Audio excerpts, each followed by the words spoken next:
Hey everyone. Today I kind of wanted to discuss Ouija boards, mostly because throughout my entire life I've noticed a lot of people speculating that they are evil, and most of the accounts you hear from people are things they've read off the internet. And ever since the internet age started progressing, I've only ever seen these stories get more and more exaggerated. So sorry, I don't mean to ruin your creepypasta stories that you love so much, to those that do. Um, the internet is not a very reliable source of information sometimes. Now, the funny thing about the Ouija board is that it has an incomplete past, and no one truly knows the origins of the Ouija board. All we do know about the history of the Ouija board is that it was used by spiritualists and spiritual mediums to contact the dead in seances. And this became a very sensationalized parlor trick that people would do in bars, and they would write down the alphabet just on a piece of paper and use an upturned wine glass because they saw it in a seance and thought that it's a very simple thing to imitate and do themselves. Two men, who I didn't bother to remember their names because you could just find them in a Google search, decided to patent this idea and make it into a household game. And it became very sensationalized after that. Everybody thought that they could contact the dead. The funny thing is, the first patent didn't even include a set of instructions as to how it works.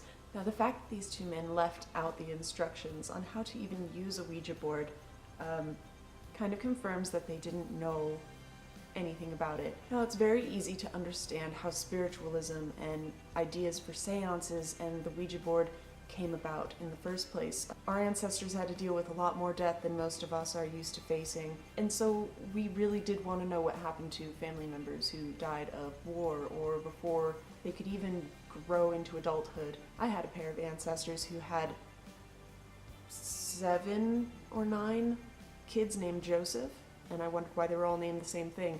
Obviously they kept having kids until one of them finally survived. So of course, hearing that you could contact the dead and wanting to reach to the other side and get answers, what is death like, and are you okay, are you happy, Grandpa, things like that, we really want to know. But what you have to understand is, after the game became notoriously famous, religious people started speaking up about it, bringing it up in discussions about Satan worship, or how the Bible says you can't contact the dead because everyone is in an everlasting rest until Jesus Christ comes back. So you pretty much hear the same things from religious people then as you hear from most people now, that it's evil, not to mess with it. I've heard people say they'll be disowned if their mother knows they ever touched a Ouija board. Accounts today are just as fearful of the Ouija board as they were a couple hundred years ago. And the thing that bothers me about it is a lot of people don't seem to understand it at all. They don't know how one works. They've never actually done a proper seance with the talking board, with someone who knew what they were doing. What's most important to understand about the Ouija board is that after 200 years of terrifying accounts and self-proclaimed stories, and in some cases extensive scientific study, we've come to understand that within the subconscious mind's desire to understand what happens after death, or to simply have a question answered, our brain will unlock something called the ideomotor effect. You can look that up. So that is something along the lines of our brains will go into autopilot and start pushing the planchette around subconsciously, almost wanting it to go to specific letters because we already know the answer we want to hear. This has a lot to do with who's putting their fingers on the planchette and what the question is being asked, and who is most invested in hearing an answer. Those are the people who will be most desperate for a correct spelling of what they assume. So a great deal of what goes into the Ouija board is subconscious thought and hopeful attempts at getting the answers you want or seek. I do believe to some extent it says we don't realize when we're pushing the planchette. I think that's complete boo. Really, I think everyone is aware when they first come to sit down at a Ouija board, there's first off an element of intimidation, fear, concern, and then uncertainty of how to go about opening a ceremony or closing it. You have to keep in mind the Ouija board wasn't the only thing spiritualists used to contact the dead. in seances. They would do table tipping, and one chick would even get away with cracking her toes for yes or no under the table, and it just sounded like pops so that no one knew where that was coming from. So the talking board and the planchette were just one of many tools used to contact the dead. Now, the Ouija board is most definitely a tool, and a brilliant one at that. It is actually laid out and designed in a way that so many people can get a good sense of how it works without really understanding it. You have your letters and yes and no and goodbye right there. What else could you possibly need? What most people don't realize is that cardboard game was the biggest joke ever. In fact, it became so notorious that Hollywood picked it up and decided to use a Ouija board in The Exorcism and a whole bunch of movies since then to make it more fearful and terrifying, and they'll use magnets underneath to make the pointer move because we can do that these days. Our ancestors, anyone who did use a Ouija board properly, which there probably weren't many who did, but those who knew what they were doing didn't use magnets. It's almost funny to think that people genuinely think that these things are possessed or that they're going to bring about evil spirits. The only thing that could bring on an evil spirit or attract an evil spirit is an evil mind. An evil person running the seance or pushing the pointer, there's your demon right there. There's not much more to it. Now, whether the first boards were created by Quakers, spiritualists themselves, or slaves who brought their entire culture to America, and maybe that included a strange way to contact the dead that we didn't understand and copied. We don't know who made the first Ouija board, but it has been said that the first Ouija boards were made out of coffin wood. And I've always been curious if that has to be the wood of anyone's coffin or coffin of a specific person. I'm probably voting the latter. And in that case, that would make every single Ouija board completely null and void. I've only dealt with one Ouija board that truly and properly worked, and the person who owned it explained everything to me. She had a table that was at one time a giant tree log, kind of knotted and deformed. I'm not quite sure what type of tree that is.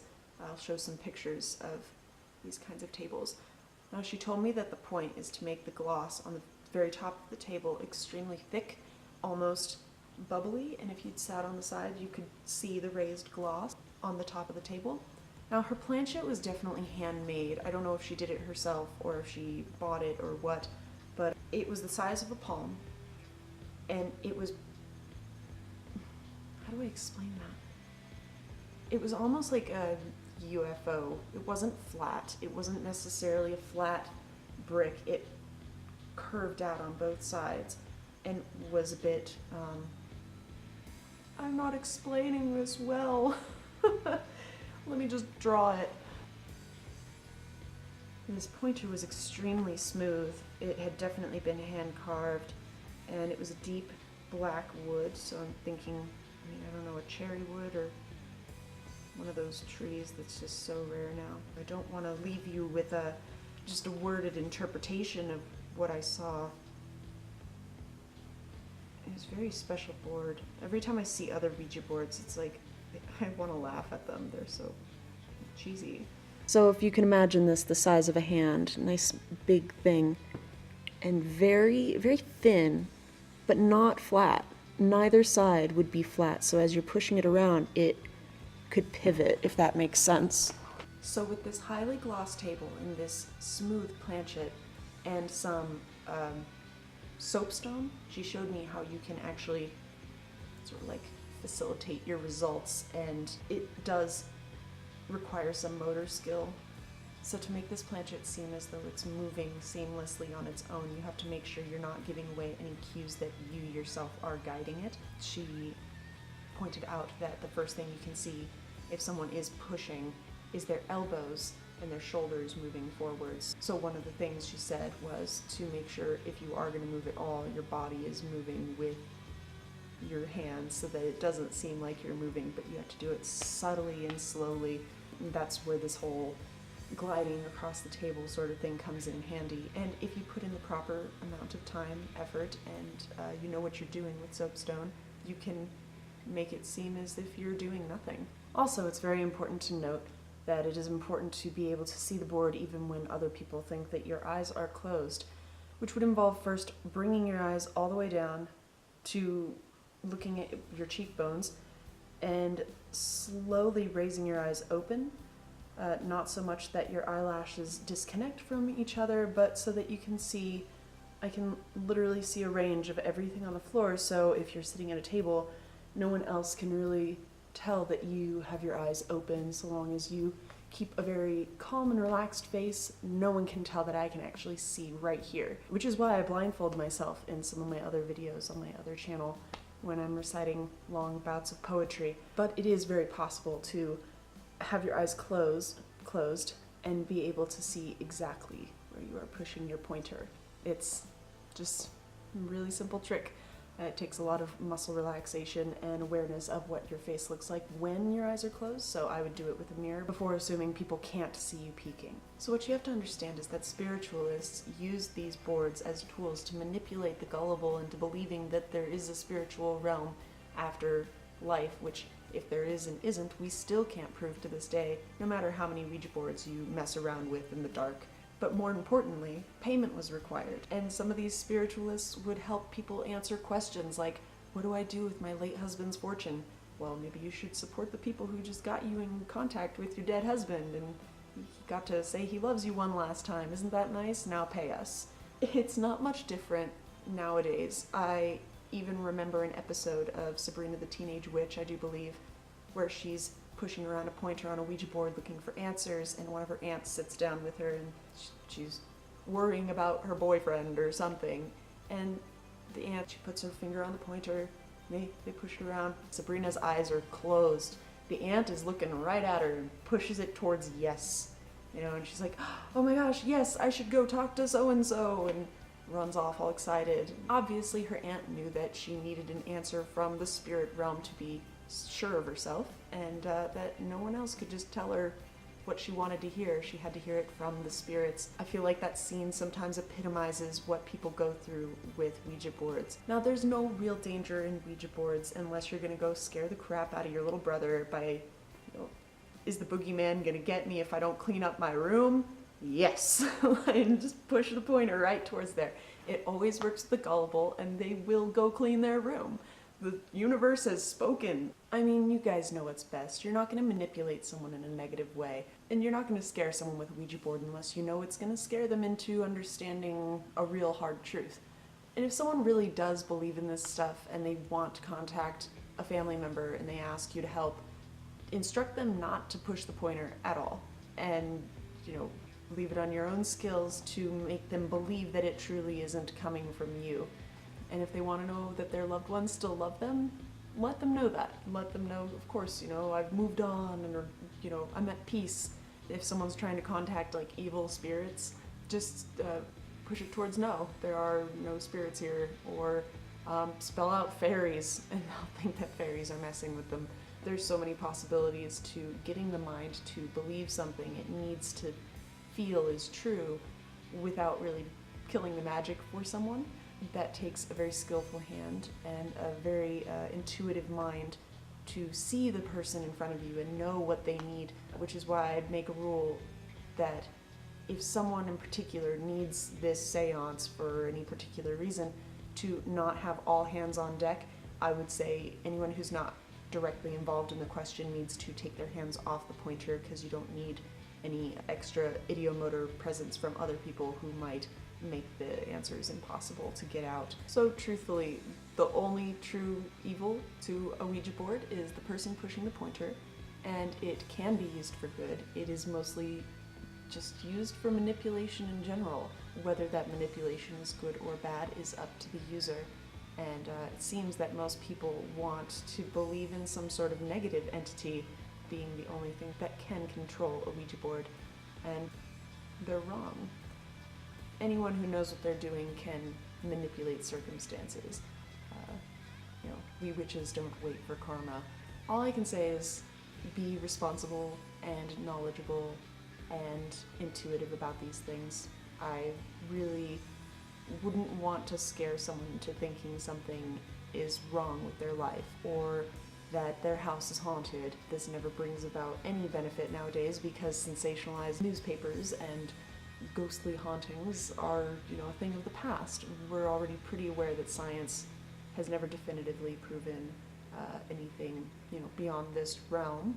But a lot of us know that there's a lot more to the spiritual world than simply seeing or having something spelt out to you by a ghost. There's a heck of a lot more. And on that note, if anyone needs fairies explained to them, I could do that. I really do like doing these videos with you guys. It's so much easier than just answering in the comments section of a Facebook page or listening to documentaries about the Ouija board and people wanting to know answers. And again, I am here to share with you everything I know to the best of my abilities without BSing you. And just be careful of the tools you use and make sure you know their history and what they're about before just assuming through hearsay that something is evil. So a true grasp of spirituality means understanding science, nature, history, and psychology, and utilizing them appropriately, and not something you read from creepypasta on the internet or see in horror films. I know everybody has different beliefs in this kind of stuff, and maybe you have your own accounts. Feel free to tell me about them in the comments section if it is in fact your own story. And maybe my next video will be a little bit more useful, practical for your average witch. Have a good one, you guys.